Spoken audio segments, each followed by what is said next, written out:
Hey David's Men, welcome to week 15. And our verse is Luke 9:23, which is, "Then he said to them all, if anyone would come after me, he must deny himself, take up his cross daily, and follow me." Now, this verse comes in a larger section where Jesus has just predicted his death. Actually, starting in verse 21, it says this: Jesus strictly warned them not to tell anyone about what he's getting ready to say. And then he said, "The Son of Man must suffer many things, be rejected by the elders and the chief priests and the teachers of the law. He must be killed, and on the third day be raised to life." So he's just told them about his death. Now, I'm sure they heard that, but they had no concept we're talking about in the next couple of weeks, in the short term. I'm sure they thought way off somewhere, maybe that would happen. I'm not sure exactly what that means to be raised back to life. But at this moment, then he looks at them and gives us our verse. So he says, this is what's going to happen to me. And if anyone would come after me, they must deny themselves. In other words, not have it be about my issues, my stuff, but about the kingdom of God.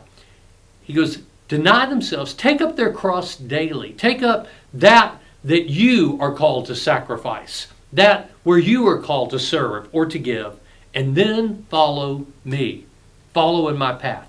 He follows up that passage by saying, because anyone who wants to save his life is going to lose it. But anyone that will lose his life for my sake will save it. And then he says, what good is it if you were to gain the whole world and yet forfeit your own soul? So Jesus predicts his death and then says, anyone's going to come after me has got to be willing to deny themselves, to take up their cross daily, that thing that I am called to sacrifice or serve, and follow me. Because what's it going to gain you if you gain the whole world and lose your soul? What is it going to gain you? And if you are willing to do this, I can empower you. Now, for us today, when we deny ourselves, take up our cross and follow him, it's not nearly as much of a sacrifice as it was in his day, because there's not that opposition. We are not under that type of tyranny. And we could think that's a good thing, but really it turns out to many times be a bad thing. You see, when things are urgent, when things are in chaos, we are alert, we are focused, we are directed.